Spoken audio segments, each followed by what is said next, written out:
നമസ്കാരം. News 1 middle east തുടങ്ങുന്നു. ആദ്യം പ്രധാന വാർത്ത. ഇറാഖിൽ ഐക്യരാഷ്ട്രസഭ അടിയന്തരാവസ്ഥ പ്രഖ്യാപിച്ചു. രാജ്യത്തെങ്ങും പോരാട്ടം രൂക്ഷം. 4 കുട്ടികളടക്കം 15 പേർ ഇന്ന് കൊല്ലപ്പെട്ടു. സിൻജാറിൽ കുടുങ്ങിയ യസീദികൾക്ക് യുഎന്നിന്റെ സഹായം.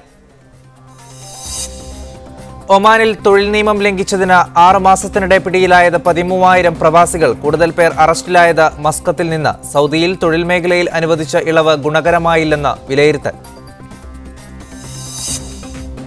ഷാർജയിലെ സ്കൂളുകളിൽ 5% ട്യൂഷൻ ഫീസ് വർദ്ധിപ്പിക്കാമെന്ന് വിദ്യാഭ്യാസ വകുപ്പ്. സ്വകാര്യ മേഖലയിലെ 64% സ്കൂളുകളിലും ഫീസ് വർദ്ധിപ്പിച്ചേക്കും.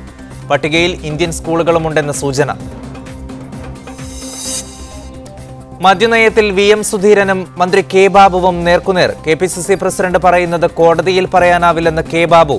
പ്രസിഡന്റിന്റെ അഭിപ്രായം വ്യക്തിയുടേതല്ലെന്നും KPCCയുടേതും ജനങ്ങളുടേതുമാണെന്നും സുധീരന്റെ മറുപടി. കോടതി വിധി ചോദിച്ചു വാങ്ങാൻ ഉദ്യോഗസ്ഥർ ശ്രമിക്കുന്നുവെന്നും സുധീരൻ. മതേതരത്വത്തിനെതിരായ വെല്ലുവിളികളെ ശക്തമായി നേരിടണമെന്ന് രാഷ്ട്രപതി. അക്രമവും അസഹിഷ്ണുതയും ജനാധിപത്യം നേരിടുന്ന ഭീഷണി. വ്യക്തികളെക്കാളും പാർട്ടികളെക്കാളും മുൻതൂക്കം രാജ്യത്തിന് നൽകണമെന്നും പ്രണബ് മുഖർജി. 68ാം സ്വാതന്ത്ര്യ ദിനാഘോഷത്തിന് രാജ്യമൊരുങ്ങി. പ്രവാസ ലോകവും ആഘോഷത്തിൽ. വിശദമായ വാർത്തയിലേക്ക്. ഇറാഖിൽ ഐക്യരാഷ്ട്രസഭ അടിയന്തരാവസ്ഥ പ്രഖ്യാപിച്ചു. വടക്കൻ ഇറാഖിൽ ISIS തീവ്രവാദികളുടെ ആക്രമണം ശക്തമായതിനാലാണ് അടിയന്തരാവസ്ഥ പ്രഖ്യാപിച്ചത്. ആഭ്യന്തര പ്രതിസന്ധിയെ തുടർന്ന് 12 ദശലക്ഷം ഇറാഖികൾ ഭവനരഹിതരായെന്നാണ് യുഎന്നിന്റെ റിപ്പോർട്ട്. വിവരങ്ങളുമായി ഞങ്ങളുടെ പ്രതിനിധി MCA നാസറുണ്ട്. നാസർ, ഇപ്പോൾ ഏത് സാഹചര്യത്തിലാണ് യുഎന്നിന്റെ നേതൃത്വത്തിൽ ഇറാഖിൽ ഇത്തരത്തിലുള്ള അടിയന്തരാവസ്ഥ പ്രഖ്യാപിച്ചത്? സായി, നമുക്കറിയാം 2003 മാർച്ച് 19 നടന്ന അമേരിക്കയുടെ ഇറാഖ് അധിനിവേശത്തെ തുടർന്ന് ഒരുപക്ഷെ ഇതാദ്യമായാണ് UN ഇറാഖിലെ സ്ഥിതിഗതികൾ അതീവ ഗൗരവതരമാണെന്നും അതോടൊപ്പം തന്നെ ദുരന്ത മുഖത്തേക്കാണ്, ഒരു മാനവിക ദുരന്തത്തിലേക്ക് തന്നെയാണ് കാര്യങ്ങൾ നീങ്ങുന്നത് എന്നൊരു മുന്നറിയിപ്പാണ് ഇന്നത്തെ ഈ അടിയന്തരാവസ്ഥ പ്രഖ്യാപനത്തിലൂടെ നൽകിയിരിക്കുന്നത്. കാരണം രാജ്യത്തെ വംശീയ വിഭാഗങ്ങൾക്കിടയിൽ രൂപപ്പെട്ടിരിക്കുന്ന വലിയ തോതിലുള്ള ചേരിതിരിവ് സംഘർഷപൂർണമായ ഒരു അവസ്ഥയിലേക്ക് മാറുന്നു. അതോടൊപ്പം തന്നെ പുതുതായി രൂപം കൊണ്ടിരിക്കുന്ന ഇസ്ലാമിക് സ്റ്റേറ്റ്സ് വിഭാഗത്തിനു കീഴിൽ നടക്കുന്ന ന്യൂനപക്ഷ വേട്ട അതിന്റെ ഏറ്റവും വലിയ പാരമ്യത്തിലേക്ക് നീങ്ങിയിരിക്കുന്നു എന്നീ വിശകലനങ്ങളാണ് UN നേതൃത്വത്തിന്റെ മുമ്പാകെ ഇന്ന് പുറപ്പെടുവിച്ചിരിക്കുന്ന അവരുടെ പ്രസ്താവനകൾ വ്യക്തമാക്കിയിരിക്കുന്നത്.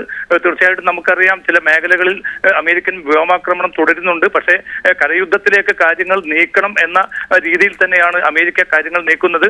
1000-ഓളം സൈനികരാണ്, US സൈനികരാണ് ഇപ്പോൾ ഇറാഖിലുള്ളത്. അവരെ കൂടി ഈ പ്രധാന മേഖലകളിലേക്ക് വിന്യസിച്ചുകൊണ്ട് ഒരു കരയുദ്ധത്തിനുള്ള സാധ്യതകളാണ് ഫ്രാൻസും അതോടൊപ്പം തന്നെ ബ്രിട്ടനും അമേരിക്കയും ചേർന്ന് രൂപപ്പെടുത്തിക്കൊണ്ടിരിക്കുന്നത്. ഈ ഒരു സാഹചര്യത്തിൽ വലിയ ഒരു ഗുരുതരമായിട്ടുള്ള സ്ഥിതിവിശേഷം രാജ്യത്ത് നിലനിൽക്കുന്നുണ്ട്. അഭയാർത്ഥി പ്രവാഹം അതിന്റെ പാരമ്യത്തിലേക്ക് നീങ്ങുന്നു.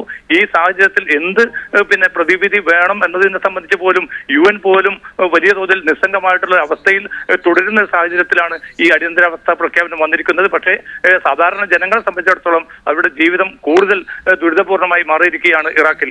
സായി, ഇറാഖിൽ ഐക്യരാഷ്ട്രസഭ അടിയന്തരാവസ്ഥ പ്രഖ്യാപിച്ചു. സംഘർഷം രൂക്ഷമാകുന്നതിനിടയിലാണ് യുഎന്റെ നേതൃത്വത്തിലുള്ള ഇത്തരത്തിൽ ഒരു തീരുമാനം പ്രഖ്യാപിച്ചത്. MCA നാസറാണ് വിവരങ്ങൾ നൽകിയത്. ഇറാഖിൽ ആക്രമണങ്ങൾക്കിടയിൽ നട്ടം തിരിയുന്ന യസീദികൾക്ക് ഭക്ഷണം എത്തിക്കാൻ ഐക്യരാഷ്ട്രസഭ രംഗത്തെത്തി. യുഎന്നിന്റെ കീഴിലുള്ള 2 ഏജൻസികളാണ് സിൻജാർ മേഖലയിൽ കുടുങ്ങിക്കിടക്കുന്നവർക്ക് ഭക്ഷണം എത്തിക്കുന്നത്. സിൻജാർ മലനിരകളിൽ കുടുങ്ങിക്കിടക്കുന്ന യസീദികൾക്ക് ഭക്ഷണമെത്തിക്കുക എന്ന ദൗത്യമാണ് UN ഏജൻസികളായ വേൾഡ് ഫുഡ് പ്രോഗ്രാമും യുണൈറ്റഡ് നേഷൻസ് റെഫ്യൂജി ഏജൻസിയും ഏറ്റെടുത്ത് നടപ്പാക്കുന്നത്. യസീദികൾക്ക് അരിയും ഭക്ഷ്യ എണ്ണയും കുടുംബങ്ങൾക്ക് റേഷനും എത്തിച്ചു കൊടുക്കുന്നുണ്ടെന്ന് വേൾഡ് ഫുഡ് പ്രോഗ്രാം അധികൃതർ പറയുന്നു. What WFP is doing is providing hot meals to people who are newly arrived, and we're also providing family rations for those who are able to cook for themselves. വെള്ളവും ഭക്ഷണവും ലഭിക്കാത്ത മലനിരകളിലാണ് യസീദികൾ അഭയം തേടിയിരിക്കുന്നത്. തണലിന് ഒരു മരം പോലുമില്ലാത്ത ഇവിടെ UNന്റെ നേതൃത്വത്തിൽ സഹായം എത്തിക്കുന്നത് യസീദികളുടെ ജീവൻ പിടിച്ചു നിർത്താൻ സഹായിക്കുമെന്നാണ് പ്രദേശവാസികളുടെ അഭിപ്രായം.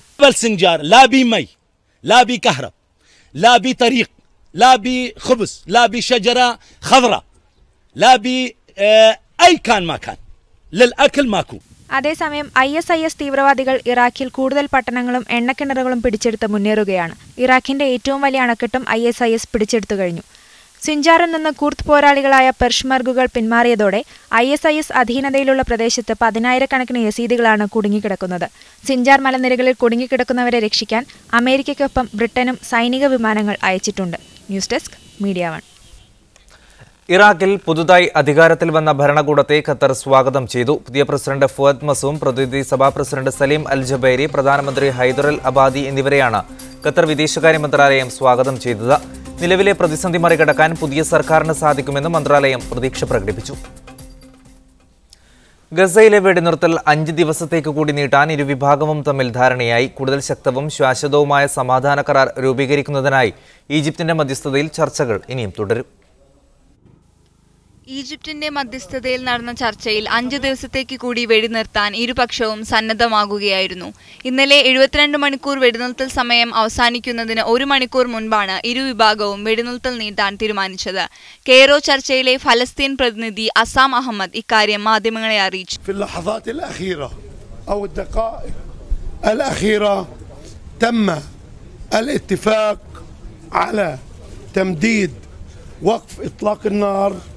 خمسة أيام أخرى تبدأ منتصف هذه الليلة وتنتهي يوم الاثنين، أي بدل 72 ساعة 120 ساعة. എന്നാൽ വെടിനിർത്തൽ പരസ്യമായി ഇസ്രയേൽ പ്രഖ്യാപിച്ചിട്ടില്ല. ഇന്നലെ 72 മണിക്കൂർ വെടിനിർത്തൽ അവസാനിക്കുന്നതിന് മണിക്കൂറുകൾ മുൻപ് ഗസയിൽ നിന്ന് റോക്കറ്റുകൾ ഇസ്രയേലിൽ പതിച്ചതായി ഇസ്രയേലി സൈന്യം ആരോപിച്ചു. ഹമാസ് ഇക്കാര്യം നിഷേധിച്ചു. ഏതായാലും കെയ്റോ ചർച്ചയിൽ ദീർഘകാല വെടിനിർത്തലിനുള്ള മാർഗങ്ങളൊന്നും ഉരുത്തിരിഞ്ഞില്ല. News desk media 1. ഈജിപ്തിന്റെ മധ്യസ്ഥതയിൽ തുടരുന്ന സമാധാന ചർച്ചയിൽ പ്രതീക്ഷയർപ്പിച്ചിരിക്കുകയാണ് ഗസയിലെ നിവാസികൾ. ദിവസങ്ങൾക്കകം തന്നെ ഗസയിൽ സമാധാനാന്തരീക്ഷം സാധ്യമാകുമെന്നാണ് ഇവരുടെ പ്രതീക്ഷ.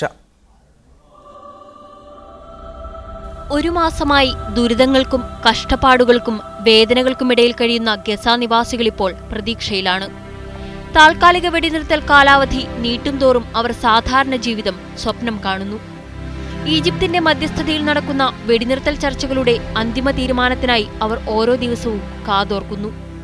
താൽക്കാലികമായ വെടിനിർത്തലിൽ നിന്നും ശാന്തമായ ഗസ അഭയാർത്ഥി ക്യാമ്പിലെ ഓരോരുത്തരും ആഗ്രഹിക്കുന്നുണ്ടെങ്കിലും അഭയാർത്ഥി ക്യാമ്പിന് പുറത്തെത്തിയാൽ പലരും അനാഥരാണ്. ബന്ധുക്കളും മാതാപിതാക്കളും സർവരും നഷ്ടപ്പെട്ടവർ, ഭക്ഷണമടക്കമുള്ള അടിസ്ഥാന സൗകര്യങ്ങളില്ലാത്തവർ, എവിടെ താമസിക്കുമെന്നോ എന്തു ഭക്ഷിക്കുമെന്നോ അറിയാത്തവർ.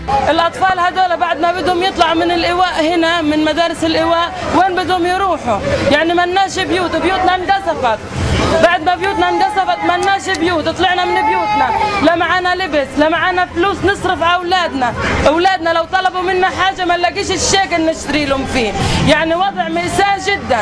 അർഹമായ അവകാശങ്ങളോടും സുരക്ഷിതത്വത്തോടും കൂടി ജീവിക്കാൻ അനുവദിക്കണമെന്നാണ് ഗസ നിവാസികളുടെ ആവശ്യം. സ്വതന്ത്രമായി സഞ്ചരിക്കാനും സമാധാനത്തോടെ ജീവിക്കാനും കഴിയണം. രാജ്യത്തെ കരവ്യോമമാർഗങ്ങളിലൂടെ സുരക്ഷിതമായി സഞ്ചരിക്കാൻ കഴിയണം. മത്സ്യബന്ധനത്തിനും ജലമാർഗമുള്ള സഞ്ചാരത്തിനുമായി നിയന്ത്രിച്ചിരിക്കുന്ന 3 നോട്ടിക്കൽ മൈൽ ദൂരമെന്ന നിബന്ധനയിൽ മാറ്റം വരുത്തണമെന്നാണ് ഗസ നിവാസികളുടെ പ്രധാന ആവശ്യം. ഈ നിബന്ധന മൂലം ഗസയ്ക്ക് നേട്ടം കൈവരിച്ചിരുന്ന മേഖലകളിലൊന്നായ മത്സ്യബന്ധന മേഖലയിൽ വൻ ഇടിവാണ് സംഭവിച്ചത്. ഗസയിലെ ഇസ്രായേൽ ആക്രമണങ്ങളിൽ നിലവിൽ 2000-ഓളം ഗസ നിവാസികളും 70-ഓളം ഇസ്രായേലികളുമാണ് കൊല്ലപ്പെട്ടത്. News desk media 1. ഒമാനിൽ തൊഴിൽ നിയമം ലംഘിച്ചതിന് കഴിഞ്ഞ 6 മാസത്തിനിടെ 13,000 പ്രവാസികൾ അറസ്റ്റിലായെന്ന് തൊഴിൽ മന്ത്രാലയം അറിയിച്ചു. മസ്കറ്റ് ഗവർണറേറ്റിൽ നിന്നാണ് ഏറ്റവും കൂടുതൽ പേർ പിടിയിലായത്. 5759 പേരെ ഇവിടെ നിന്ന് അറസ്റ്റ് ചെയ്തു. ഈ മാസം 7 നടത്തിയ റെയ്ഡിൽ മാത്രം മസ്കത്തിൽ നിന്ന് 102 പേരാണ് പിടിയിലായത്. ഇവരിൽ 43 സ്ത്രീകളും ഉൾപ്പെടും. ഇത്തരത്തിൽ പിടിയിലാകുന്നവരെ പിഴ ചുമത്തി നാടുകടത്തുകയാണ് പതിവ്. ഇവർക്ക് പിന്നീട് ഒമാനിലേക്ക് തിരിച്ചുവരാനുമാകില്ല. ഇവരുടെ സ്പോൺസർമാർക്ക് 1 വർഷത്തെ നിയമന നിരോധവും ഏർപ്പെടുത്തും.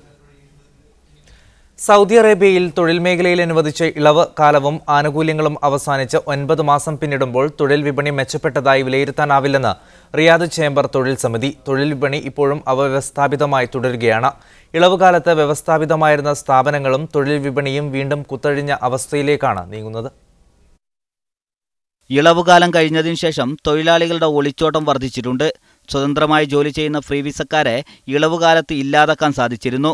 എന്നാൽ സ്വന്തം ജോലി കണ്ടെത്തി സമ്പാദിക്കുന്നതിലെ ലാഭം മനസ്സിലാക്കിയ തൊഴിലാളികൾ സ്പോൺസറിൽ നിന്നും സ്ഥാപനത്തിൽ നിന്നും പുറത്തുപോയി സ്വന്തം ജോലി തേടുന്നത് കഴിഞ്ഞ മാസങ്ങളിൽ വർദ്ധിച്ചിട്ടുണ്ടെന്ന് എഞ്ചിനീയർ മൻസൂർ പറഞ്ഞു. നിരത്തുകളിൽ ജോലിക്ക് വേണ്ടി കാത്തുനിൽക്കുന്ന അവിഭക്ത തൊഴിലാളികൾ വീണ്ടും പതിവ് ദൃശ്യമായി.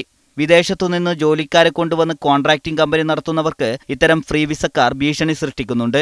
ഇളവ് കാലത്തിനു ശേഷം അവിഭക്ത ജോലിക്കാർക്ക് കൂലി വർദ്ധിച്ചതും തൊഴിലാളികൾ സ്ഥാപനം വിട്ട് പുറത്തു ജോലി ചെയ്യാൻ പ്രേരണയായിട്ടുണ്ട്. സൗദി നിരത്തുകളിലും സ്ഥാപനങ്ങളിലും പരിശോധന കുറഞ്ഞതും ഫ്രീ വിസക്കാർ വർദ്ധിക്കാൻ കാരണമായി. പരിശോധന ശക്തമാക്കണമെന്നും നിരന്തരമായി തുടരണമെന്നും മൻസൂർ പറഞ്ഞു. പരിശോധന നടക്കുമ്പോൾ താമസ സ്ഥലത്ത് ഒളിച്ചിരിക്കുന്നവർ പരിശോധന കുറയുമ്പോൾ പുറത്തിറങ്ങുന്നതായാണ് അനുഭവപ്പെടുന്നതെന്നും ചേംബർ പ്രതിനിധി കൂട്ടിച്ചേർത്തു. Media 1 Riyadh. പുതിയ അധ്യയന വർഷത്തിൽ ഷാർജയിലെ സ്കൂളുകളിൽ 5% ട്യൂഷൻ ഫീസ് വർദ്ധിപ്പിക്കാൻ വിദ്യാഭ്യാസ വകുപ്പിന്റെ അനുമതി. ഷാർജയിലെ 94 സ്വകാര്യ സ്കൂളുകളിലെ 64% സ്കൂളുകളിലും ഇതുമായി ബന്ധപ്പെട്ട ഫീസ് വർദ്ധിപ്പിക്കുമെന്ന റിപ്പോർട്ടുകളുണ്ട്.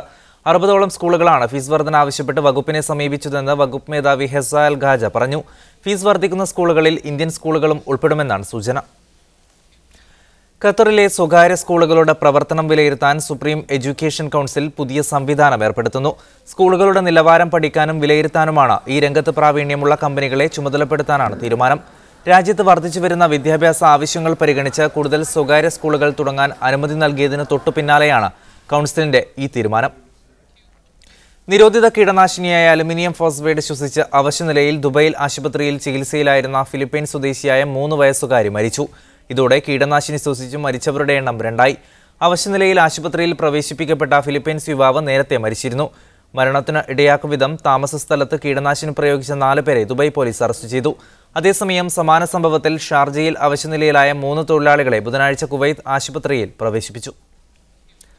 കുവൈത്തിൽ 26ാമത് മുത്തുവാരൽ ഉത്സവത്തിന് തുടക്കമായി. അമീർ Sheikh Sabah Al Hamad Al സുബാഹുവിന്റെ രക്ഷാകർത്തൃത്വത്തിൽ നടക്കുന്ന വാർഷിക ഉത്സവത്തിൽ ഇത്തവണ 11 പായക്കപ്പലുകളിലായി 200ഓളം മുങ്ങൽ വിദഗ്ധരാണ് മുത്തുതേടി യാത്രയായത്. പാരമ്പര്യം തിരിച്ചുപിടിക്കാൻ ഇത്തവണ കുവൈത്തിൽ നിന്നും പായക്കപ്പലേറിയത് 200ഓളം കൗമാരക്കാർ. പഴമയുടെ തനിമ നിലനിർത്താൻ പരമ്പരാഗത വസ്ത്രങ്ങൾ അണിഞ്ഞാണ് യുവാക്കൾ മുത്തുതേടി ഇറങ്ങിയത്. നീണ്ട 3 മാസത്തെ കഠിനമായ പരിശീലനത്തിന് ശേഷം കൈറാൻ ദ്വീപ് ലക്ഷ്യമാക്കി ഇവർ യാത്ര തിരിക്കുമ്പോൾ ആശീർവദിക്കാനായി കരയിൽ വൻ ജനാവലി എത്തിയിരുന്നു. സാൽമിയ കടൽ തീരത്തുനിന്ന് 90 കിലോമീറ്റർ അകലെയുള്ള കൈറാൻ എന്ന നിശബ്ദ ദ്വീപ് ലക്ഷ്യമാക്കി 11 പായക്കപ്പലുകളാണ് ഇന്ന് കാലത്ത് സാൽമിയ തീരം വിട്ടത്. പകൽ കടലിന്റെ അഗാധതയിലേക്ക് മുത്തുതേടി ഊളിയിടുന്ന സംഘാംഗങ്ങൾ സന്ധ്യയോടെ മാത്രമാണ് കരേറുക. മുങ്ങിയെടുത്ത ചിപ്പികൾക്കുള്ളിലെ മുത്തുകൾ വേർതിരിക്കുന്ന ജോലിയാകും രാത്രികളിൽ. നാടൻ പാട്ടുകളും നൃത്തച്ചുവടുകളുമായി ഒരാഴ്ചക്കാലം കൈറാൻ ദ്വീപ് ഉത്സവലഹരിയിലാകും. ദാരിദ്ര്യവും പട്ടിണിയും കേട്ടറിവും മാത്രമുള്ള പുതുതലമുറ തങ്ങളുടെ മുൻഗാമികളുടെ അതിജീവന ചരിത്രം പകർന്നാടുന്ന കാഴ്ച ഒരാഴ്ച നീണ്ടുനിൽക്കും. മുത്തുവാരൽ സംഘം ഈ മാസം 22-ന് കുവൈത്ത് തീരത്ത് തിരിച്ചെത്തി മുത്തുകൾ അമീറിന് കാഴ്ചവെക്കുന്നതോടെ പൈതൃക ഉത്സവത്തിന് കൊടിയിറങ്ങും. കുവൈത്ത് സീ സ്പോർട്സ് ക്ലബിലെ സമുദ്ര പുരാവസ്തു സംരക്ഷണ സമിതിയാണ് 4 നൂറ്റാണ്ടിലേറെയായി മുത്തുവാരൽ ഉത്സവത്തിന് അരങ്ങൊരുക്കുന്നത്. Munir Ahmed, media 1 Kuwait city. ഖത്തറിലെ ദേശീയ ആരോഗ്യ ഇൻഷുറൻസ് പദ്ധതിയായ സിഹയുടെ സേവനം കൂടുതൽ ആശുപത്രികൾ വഴി വ്യാപിപ്പിക്കാൻ ഒരുങ്ങുന്നു. ഈ വർഷത്തോടെ 100 ആശുപത്രികളിൽ സേവനം ലഭ്യമാക്കാനാണ് തീരുമാനം. കഴിഞ്ഞ വർഷം തുടക്കം കുറിച്ച ഇൻഷുറൻസ് പദ്ധതി ഇതിനകം തന്നെ 2,30,000 പേർ പ്രയോജനപ്പെടുത്തിയിട്ടുണ്ട്. നിലവിൽ ഖത്തറിലെ 60 ആശുപത്രികളിലും ക്ലിനിക്കുകളിലുമാണ് സിഹ ഇൻഷുറൻസ് സേവനം ലഭ്യമാകുന്നത്. രാജ്യത്ത് ഭാവിയിൽ ജലദൗർലഭ്യം അനുഭവപ്പെടില്ലെന്ന കുവൈത്ത് ജലവൈദ്യുതി വകുപ്പ് മന്ത്രി അബ്ദുൾ അസീസ് അൽ ഇബ്രാഹിം 800 ലക്ഷം ഗാലൻ സംഭരണ ശേഷിയുള്ള ഫുനൈറ്റ്സ് റിസർവോയർ ഉദ്ഘാടനം ചെയ്യുകയായിരുന്നു മന്ത്രി. 2011-ൽ നിർമ്മാണം തുടങ്ങിയ വെസ്റ്റ് ഫുനൈറ്റ്സ് പ്രദേശത്തെ 5 റിസർവോയറുകൾക്കായി 478 ലക്ഷം ദിനാറാണ് ചെലവ് വന്നത്. പ്രതിദിനം 427 മില്യൺ ഗാലൻ ശരാശരി ജല ഉപഭോഗമുള്ള കുവൈത്തിൽ വേനൽക്കാലത്ത് ജലക്ഷാമം രൂക്ഷമായിരുന്നു. ഇറക്കുമതി മത്സ്യങ്ങളുടെ ഗുണമേന്മ ഉറപ്പാക്കാൻ കുവൈത്ത് പ്രത്യേക പരിശോധനാ കേന്ദ്രം പ്രവർത്തനം ആരംഭിച്ചു. കാർഷിക മത്സ്യവിഭവ വകുപ്പിന്റെ കീഴിൽ ദോഹ തുറമുഖത്തോട് ചേർന്നാണ് പുതിയ കേന്ദ്രം. വിദേശ രാജ്യങ്ങളിൽ നിന്നെത്തുന്ന മത്സ്യങ്ങളുടെ ഗുണനിലവാരത്തെപ്പറ്റി സംശയങ്ങളുണ്ടായതിനെ തുടർന്നാണ് പരിശോധനയ്ക്ക് ശേഷം വിപണിയിലേക്ക് വിട്ടു നൽകിയാൽ മതിയെന്ന് അധികൃതർ തീരുമാനിച്ചത്. മത്സ്യ ഇറക്കുമതി നടത്തുന്ന കമ്പനികൾ ശുചിത്വം, പാക്കിംഗ്, ട്രാൻസ്പോർട്ട് എന്നിവ സംബന്ധിച്ച മാനദണ്ഡങ്ങൾ പാലിക്കണമെന്ന് വകുപ്പ് മേധാവി ഫൈസൽ അൽ ഹസാവി നിർദ്ദേശിച്ചു.